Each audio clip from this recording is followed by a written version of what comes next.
Now, the new U.S. tariffs on imports of steel and aluminum from the European Union, Canada, and Mexico come into force. The U.S. action, which took effect at 400 GMT on Friday, has prompted furious reactions from Washington's global partners. The EU, along with Ottawa and Mexico City, has set out tit-for-tat tariffs on U.S.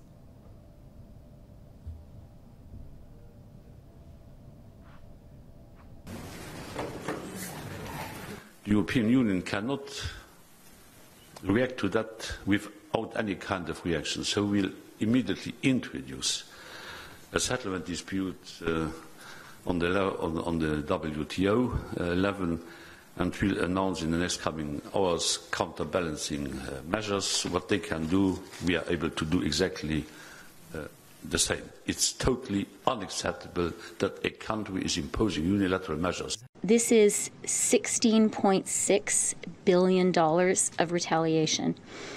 This is the strongest trade action Canada has taken in the post-war era. The Secretary of Economy has already announced that immediately the government of Mexico responds with measures equivalent to various products such as flat steels, lamps, pork legs and shoulders, sausages and food preparations, apples, grapes, blueberries, various cheeses, among others, up to an amount comparable to the level of influence.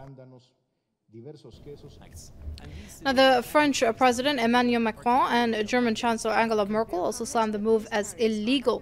Macron said the EU would respond in a firm and proportionate manner. Merkel said the measure risks sparking a disastrous spiral of retaliatory measures. The UK says it's deeply disappointed, adding that European countries are close allies of the US and should be fully exempted from the tariffs. Joining us now via Skype from Ontario is Jason Unruhe. He's a political commentator, but thanks for joining us here on PressTV, Mr. Unruhe.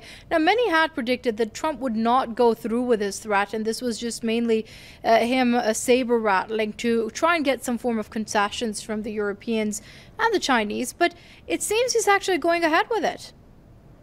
Well, yeah, I would be one of those people that didn't think he was going to do it either. But it's very clear that this is something that he really wants to do for, whatever reason it is that he feels it's necessary. If Trump has proven anything, it's that he's very good at angering his allies and turning people who were once friends of the United States into enemies. The EU has already struck back with $7.5 billion worth of tariffs on goods. Canada 25% and 10%.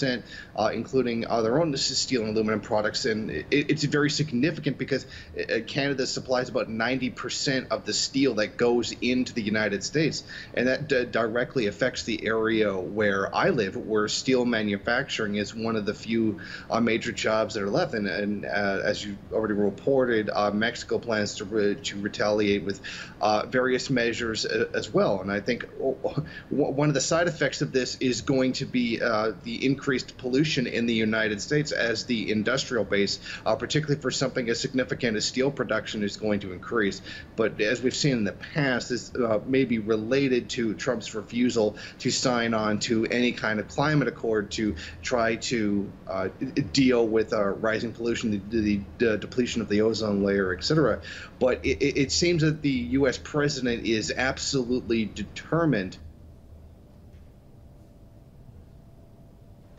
in this industrial capacity, especially with regards to steel production, something that he really wants to do. I mean, most economists have warned him not to do this, but to, in fact, seek the creation of more high-tech jobs, bring more high-tech jobs back to the United States, as opposed to manufacturing, which they feel that with a comparative advantage belongs in many other countries, particularly less developed countries.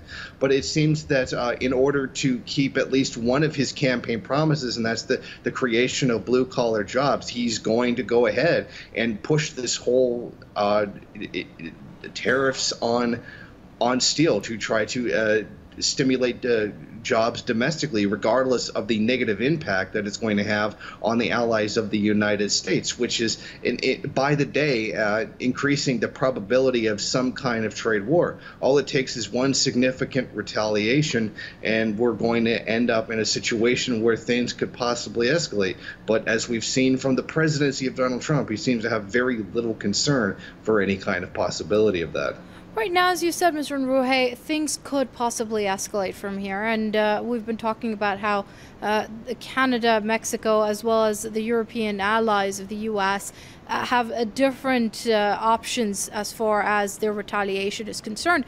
However, I'm curious, how much of this is also a political move on the part of Trump, where because of how much the U.S. depends on places like Canada and Mexico for a lot of these imports and a lot of the demands of its own markets and economies, it will hurt the U.S. economy in certain ways as well.